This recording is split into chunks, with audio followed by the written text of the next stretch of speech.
A very warm welcome to all of you to this new ICH for Nurses broadcast, brought to you by the International Academy for Clinical Hematology around the globe and across the hematology field. I'm Mohamed Mouti from the Sorbonne University and the Saint-Antoine Hospital in Paris, in France.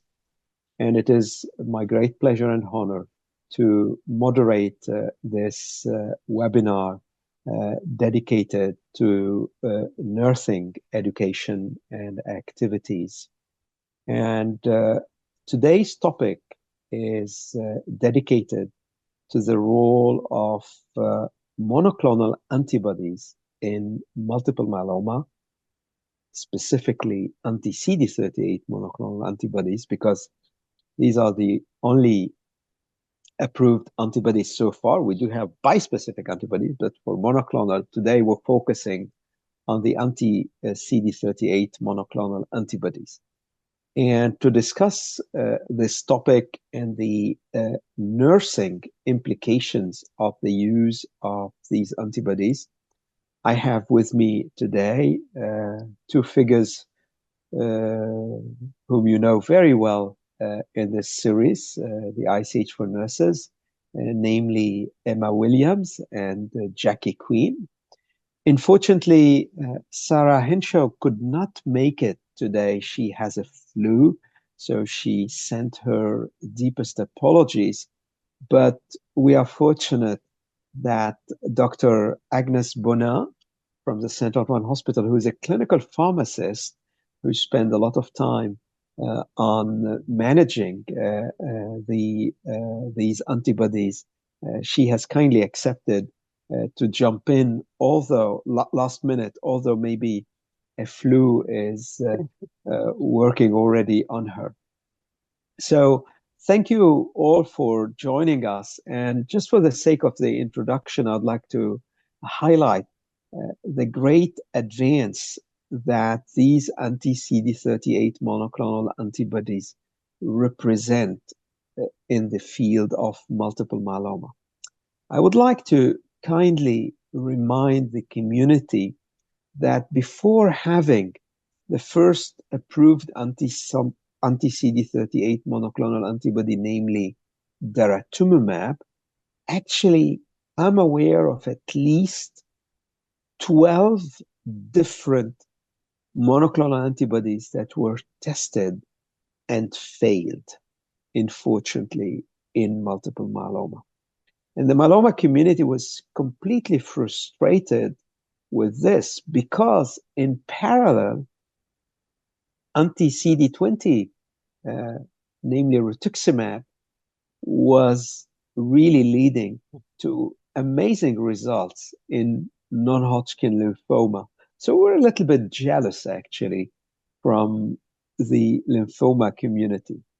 And then we had the first results of the phase 1 trial in relapse refractory multiple myeloma, testing daratumumab and showing what I would consider 10 years ago impressive results. And that was the first time where you had a drug with a single agent activity in myeloma. Usually we would rely on combinations. And in the first phase 1 trials, actually, we had good results with single agent daratumumab. Then we had, of course, trials in early relapse with daratumumab, lenalidomide, dexamethasone. That was the Pollux trial. We had the Castor trial, daratumumab, bortezomib, dexamethasone. Then things improved even, and we were fortunate having another anti-CD38 monoclonal antibody coming into the field, namely isatuximab. And more recently, we had in the relapse refractory setting trials and approvals combining daratumumab, carfilzomib, dexamethasone. This is the Candor trial or the IKEMA trial with isatuximab, carfilzomib, dexamethasone. We had the Apollo trial with daratumumab, pomalidomide, dexamethasone, and we have in parallel isatuximab, pomalidomide, dexamethasone also being approved and widely used. So the anti-CD38 monoclonal antibodies have become a sort of a Swiss knife of the management of multiple myeloma. And more recently, we've seen that these monoclonal antibodies, the anti-CD38 monoclonal antibodies, are moving into the frontline treatment. And we know very well that daratumumab VTD, daratumumab bortezomib, thalidomide, dexamethasone, is approved for induction in the transplant-eligible myeloma patient. And now more and more people are using Dara-VRD, replacing thalidomide by lenalidomide, thanks to the Perseus trial, randomized trial from the European Myeloma Network, and that was published a couple of months ago in the New England Journal of Medicine. And of course, we know that in the non-transplant eligible patient, rather the older and relatively frail patient, standard of care today, widely used daratumumab, lenalidomide, dexamethasone, and maybe the big thing that is coming for the near future, and we've seen a press release about this, is a combination of isatuximab plus VRD, bortezomib, lenalidomide, dexamethasone, where it looks like that the quadruplet combination of isatuximab VRD is proving superior to the famous, I would say, VRD, which was like really very, very well established. And now we have a quadruplet with ISA VRD that is doing better. We don't know the details and numbers because the trial wasn't presented or published yet.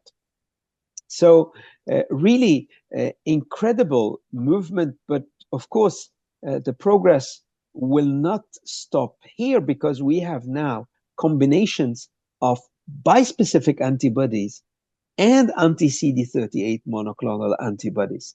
So things are moving very rapidly, and this is why we thought that this topic deserves some good discussion from a nursing perspective, because obviously we had the opportunity here at the ICH to present many of the data I have already mentioned to you. And just to be fair and balanced, we have seen, because I mentioned the IMROS trial, we've seen in the plenary session at ASH, the ISKIA trial looking into isatuximab plus actually carfilzomib for induction.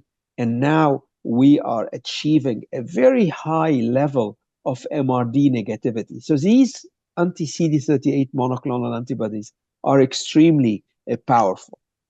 Before going into the practical details and the practicalities on how to use them in your daily routine practice, maybe I would kindly ask each of you to give her thoughts on how did you see things before and after? Because for me, it was clearly like, before and after anti-CD38, similar to what I have lived when I was a young registrar with rituximab. There was the era before and the era after rituximab.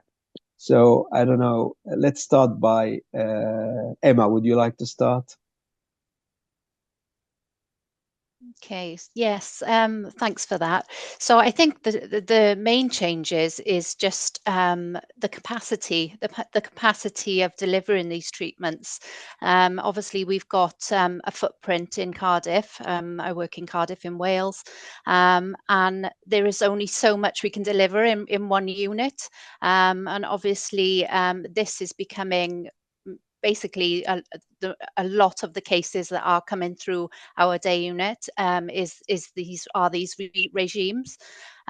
So we're having to think of sort of novel ways to deliver utilizing other clinic spaces in different sites to try and streamline the service, because it is becoming bigger. The other thing to say with that, on top of the standard of care treatments, is the trial treatments. So obviously we've got a lot coming through in setup that we need to deliver. We need to upskill as many nurses as we can to be able to deal with the level that's coming through, I feel. And that is the biggest change, is that throughput that we seem to be getting. So we're having more and more patients living longer, receiving treatments over the long term. That's a good problem to have, Yeah. Jackie, Sure what is. do you think? I think it's wonderful. Patients have more treatment options available to them. I've been in haematology for over 20 years, and it's wonderful to see that there are treatments that you can give across the board to all of our patient groups, and that is quite tolerable with a bit of tweaking. And I do take the point from Emma that, you know, that's wonderful, but it is actually capacity issues in our day unit and trying to think of new ways in which we can deliver these therapies. In some centres, particularly within the UK, there's home delivery, where healthcare professionals go out to patients' home to deliver treatments. And the likes of subcut injections with the likes of the daratumumab treatment, that's one way to help reduce the impact on our day units. In Northern Ireland, unfortunately, we don't have that facility available to us, so we've had to think outside the box a bit as well. And we've developed, particularly here in Belfast, a nurse-led treatment model, where I've set up a nurse-led clinic which assesses, prescribes treatment and delivers treatment outside of the main day unit, and with support, of course. So I suppose it is great that there are opportunities for our patients. It's good for continuity of care to have nurses involved to see them through their journey with treatment. And it's actually lovely to see that patients' quality of life, whether they're 40 undergoing treatment or they're 90, that they still respond to this treatment. It does improve their quality of life. And I suppose going forward, it is a wonderful thing that we have lots more patients, but there is a big impact on capacity and delivering it for the patients. Thank you, Jackie. Agnes, what were your thoughts? Because I think you have joined the hematology roughly exactly when we started using widely the anti. Slightly before. I was not there 20 years ago when you had, well, almost nothing to treat myeloma patients. And you have seen the carfilzomib arrived, and then daratumumab. That was a real game changer. Well, at first in monotherapy, we were so happy to be able to propose a new line for our patient, but obviously that was not the best use for daratumumab. And with the association after that in relapse and refractory myeloma, that became really exciting. And with the use now in first line for both eligible and non-eligible patients to do autologous transplant, it's been a real game changer with fantastic response rate and progression-free survival, with slightly more adverse events than before with the triplets, but that was not so bad. But there are a few things that are bothering me with the daratumumab use. As you said, this is quite difficult. It takes a long time to administer, mostly with the IV infusion. We needed to hospitalize the patients at the beginning. That was quite new for myeloma patients. So the organization was a little bit more complex. And there is also a thing that I would like to highlight that we don't think of often. It's for transplant eligible patients. It can be difficult now to collect stem cells before the transplant with the quadruplet.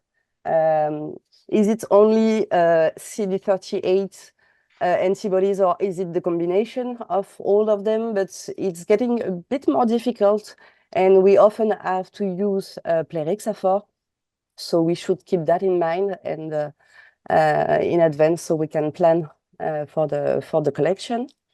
And as a pharmacist, something always bothered me with this treatment. It's because you're using them once, and then you're using them again at the relapse, and then again and again. And I was like, what? Why are we using again a CD38 antibody if it hasn't worked before? So I just want to say that even if they're almost the same, isatuximab and daratumumab are slightly different in their mechanism of action. They don't bind on the exact same site, so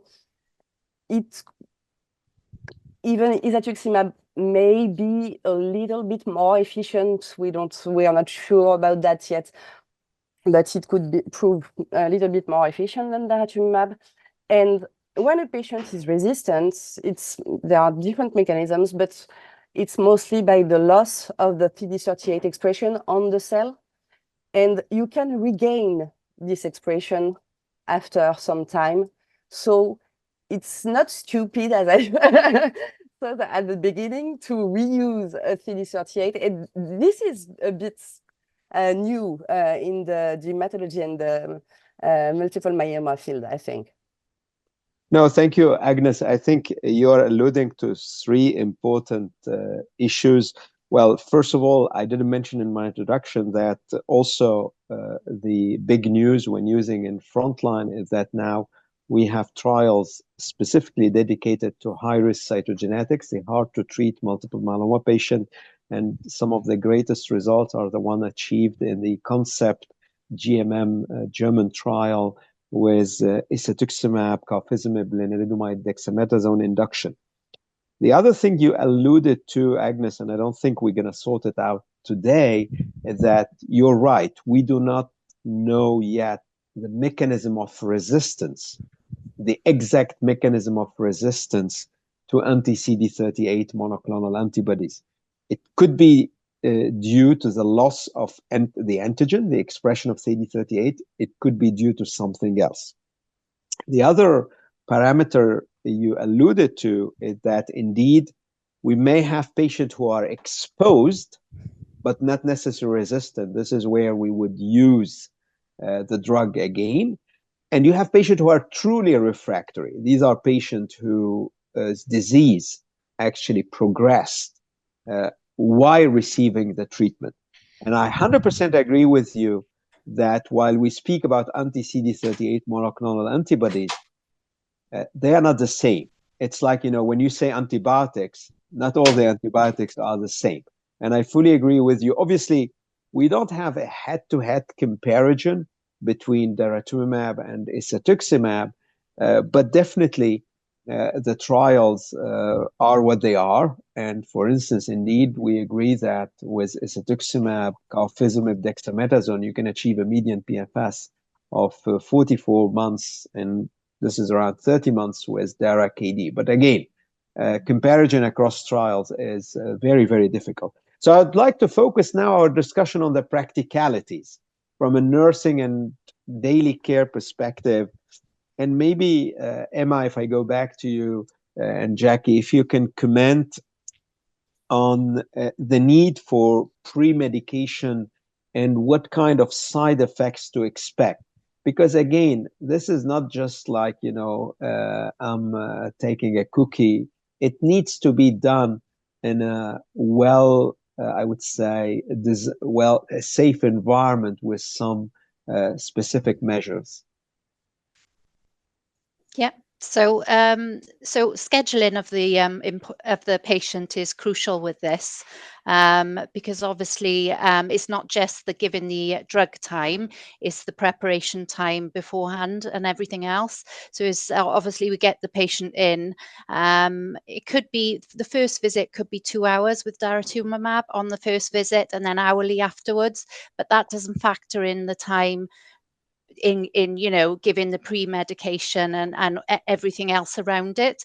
So even though we strive to give it quickly and get them in and out quickly. There can be things, obviously, beyond our control that we come across when we're giving these. The one thing I've noticed with isatuximab, we have had quite a few significant reactions, and obviously then the patient has to have it has to be stopped and then reintroduced very slowly, depending on how they are. So again, with all the will in the world in getting them in and getting them out quick, it can be still quite a lengthy day for them. So we have to again factor in their frailty and everything around this. So it's not just about the claim that it takes 5 or 6 minutes to do a subcut. No. It takes a little bit longer. I agree with you. Jackie, what is your experience in Belfast? So with us, we would plan for the first dosing, plan to keep the patient and warn them it's going to be at least 4 to 6 hours and have a bed, because we've seen late reactions at 4 hours plus. And some of the folks, we pre-med them in the unit for their first dose. And thereafter, if they've had no reaction, we would give the patient home a pack of pre-meds, which would include their steroid, their antihistamine and paracetamol, to take at least 1 to 3 hours before, in particular, the daratumumab. And we'd also do something similar with the isatuximab patients as well, really to try and minimize the amount of time they're in the unit and give the patient a wee bit of ownership over and control over their experience. So that kind of works for us. And we would keep them in the unit, and we would plan, basically, as you're saying, Emma, that we would plan for a prolonged stay with us, particularly for the first dose. And thereafter, in some folks, particularly we're finding with the DRD regime for our elderly transplant ineligible patients, that they don't tolerate steroids very well. So we cut those doses down and get them off them fairly promptly if we can, depending obviously on individual circumstances. And we're finding that has had no impact on reaction rates in those folks. So it works well. Thank you, Jackie. Agnes, can you please remind us why do we need this pre-medication and why we may encounter some of these allergic reactions? And this is irrespective of the modality, whether subcut or IV.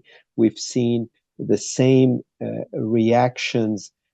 I guess one of the explanations is that other cells, for instance, in the lung, and this is why patients start coughing, the basophils do express CD38. So you can have a quick anaphylactic reaction. Can you just summarize to us your recommendation? So, yeah, well, these are antibodies, biotherapies. So there are lots of reaction with all these kind of drugs. And there is a huge stimulation of the immune system. And as you said, Mohammed, there is a wide expression of CD38 in most organs and on lot of cells and almost all immune cells. So yes, this is there is a high expression on plasma cells, but it's expressed everywhere. So yeah, this is one of the reasons for these huge reactions. So yeah, of course we need steroids, antihistamine and acetaminophen for the before each administration. Usually these are very frequent, almost half of the patients, and some can be quite severe, but this is usually only for the first administration. So this is important to know, because after the first one, there are almost none adverse reaction for the next ones. And you said this is all the same with IV and subcutaneous administration, but actually there is almost 5 times less reaction and severe reaction with the subcutaneous route that we had before with IV infusion, with very high rates of adverse events and very slow infusion rates and everything. So that was quite long. So yes, that's when comparing DARA IV to DARA subQ. To DARA subQ, and hopefully we'll have soon isatuximab subQ. This is being developed. So hopefully DARA and isatuximab, the tolerance is almost the same for both of them. So hopefully we'll have subQ isatuximab soon. Thank you very, very much. So from a practical point of view, and I think you already started alluding to this, Emma, that it's not just about, if I say subcute, then it's great, 5 minutes. Then this subcutaneous story, and I heard feedback from nurses complaining that if you have, to do it for 20 patients per day, actually, it may not be the ideal setting, for a nurse. And on the other time, you may do it quickly with the subcute, but if patients are receiving carfilzomib IV, then, rushing it doesn't mean anything, because anyway, they are going to stay in the bed to receive the IV drug. What are your thoughts on this? And same question to you, Jackie. So yeah, I think because we're so active here, obviously we've got a lot of trials that come through our day unit as well as our standard of care practices.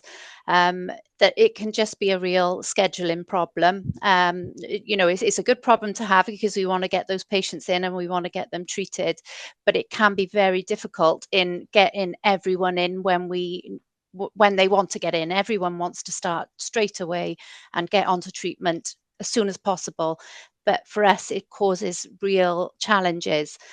We've actually identified that, and we're putting in a scheduling system to sort of tackle some of those issues, because it's difficult. On a day-to-day basis, nurses are tied up, arranging appointments rather than actually, dealing with the clinical aspects. So that, from a behind the scenes issue, that can be a problem. But no, it's just re-educating staff and training as many staff as we can to deliver them. So working in harmony between the clinical trials team and the clinical team who deliver treatments. I think we've done a lot of working on that to sort of align with one another in the last year or so, which has really helped our situation. And I can only see these products being delivered in that way, where we're working in harmony with one another.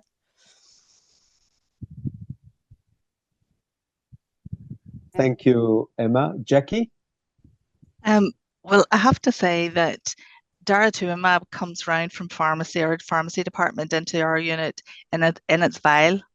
So the nurses have to stand and draw up 15 mils of a fairly viscous product. And then they have to go and deliver that slowly into someone's abdomen. So that takes an awful lot of dexterity and muscle power, and it can actually be tricky to actually get that in.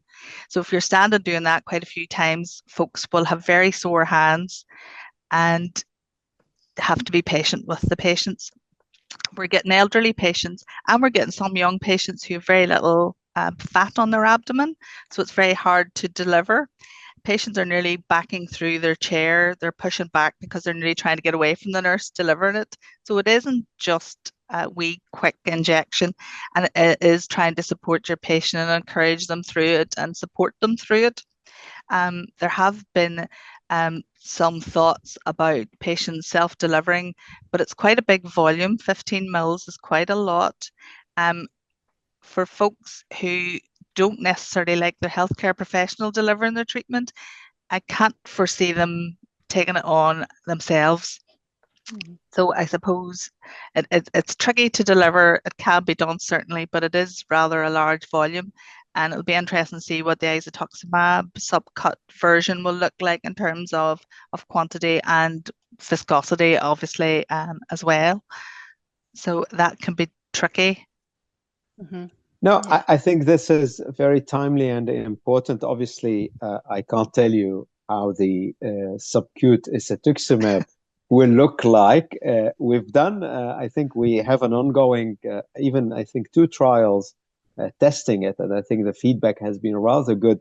But Agnes, maybe I was just thinking, I've seen at the last ASH meeting actually an abstract, and this is from France, a multi-center experience, administering a sort of a fast IV regime for isatuximab, like a 30-minute. And so in contrast to what the product SMP, the monography is showing, you can actually, especially after the first cycle, give it quickly. Any thoughts on this?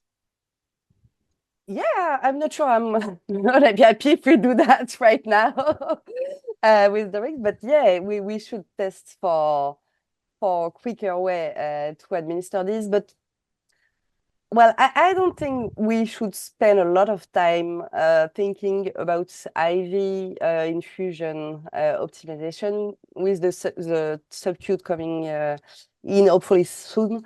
It will change everything. So, and as Jackie said, yeah, our nurses are complaining a lot when they have to administer with the usual the standard syringe, and they have a right to complain. This is very, very difficult. I tried once.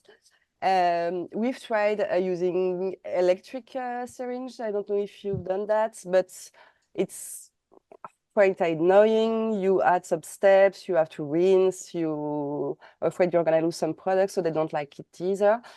But we're actually testing a device with one of the isatuximab trial, a little device that's an automatic device that you fill with the antibody, and you plug it on the abdomen, and it goes on alone with the injection, everything. So you don't have to do anything apart from just putting it on the abdomen. So it looks quite promising. And if we have access to this kind of device in the future, that could prove very useful for our team.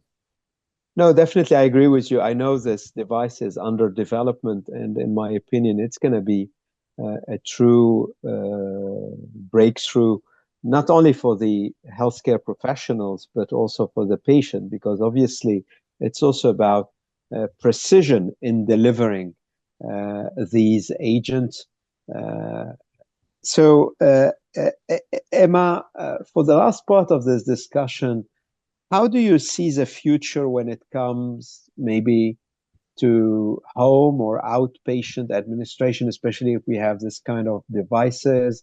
What are the patient perspective when you discuss with patients? What are their expectations? So obviously the treatment pathway for myeloma has completely transformed since I've been in research since 2009, and it is completely different now to how it was back then.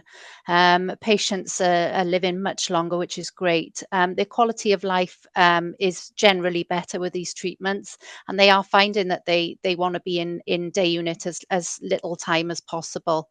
But I think with that, the obviously there is a challenge with these drugs, because obviously they're not, as we've discussed, they're not as straightforward to give. So I just think that we need, we're having the treatment at home is the ideal for everyone, isn't it? But with our stretched services and our sort of NHS provisions, that is an ongoing challenge. So yeah, it's not an easy answer, but I think more and more trials might start to look at this with regards to outside delivery and contracting people in to deliver these products, because the money is there from the pharmaceutical industry, and I think that is potentially a way forward, that we can deliver these therapies much easier. Superb. Jackie, what are your thoughts on this? I suppose for the future, it's wonderful we have the opportunity to use new agents and in different ways.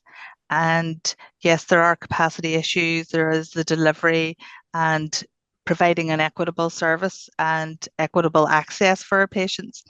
And I suppose the other bit that I would be very concerned is that they're supported It's all very well to get it home, but to have access to a good support team and a real team approach to get the patients through their treatment, to maximise the benefit that they get from these treatments is key, I think, and keep them on treatment and give them the opportunity to get the best responses possible, I think is very important. So we try in this centre to deliver and think about building in that support to keep patients on track with their treatment. And with increasing numbers, that's going to be a big challenge to deliver. And I suppose it is always thinking outside the box. It's wonderful for patients to get good response to treatment, but to support them to get there, I think is essential. Thank you. Agnes? Yeah, I agree with everything was just said, but yeah, I think it's obviously for the organization and a lot of patients we have to treat, we have to find new ways, and outpatient administration could be a possibility. But moreover, we are looking at personalized medicine and personalized organization, to have different organization for the patients who would rather be in the hospital with all the team around the year, the ones that want to manage their treatment themselves, or to have healthcare professional coming to their house. We can have different propositions and organization to propose them, so we can fit to each patient situation. So that's a really a good way to go. So it's a great opportunity actually to personalize everything we do. But I agree with all of your comments that the story will not stop here, because I'm very impressed with what is coming to us, especially in the older patient, where in this IMROS trial, it looks like that the PFS is going to be very long, and this is about continuous treatment. So I agree with you. We need to find ways of administering smoothly, safely, in a very easy and convenient way. And this is where maybe this issue of the device is very exciting. And we will have other opportunities actually to discuss this. But for the time being, I would like to thank you, ladies, for really a lovely discussion. I hope everybody has enjoyed it. Thank you for sharing your insight, your experience. Thank you, Agnes, for jumping in the last minute. And for the time being, I would like to thank our audience, wherever you are, for your loyalty and for following the IACH. So thank you very much, and please stay safe and keep well, and see you soon in one of our other activities. Take care.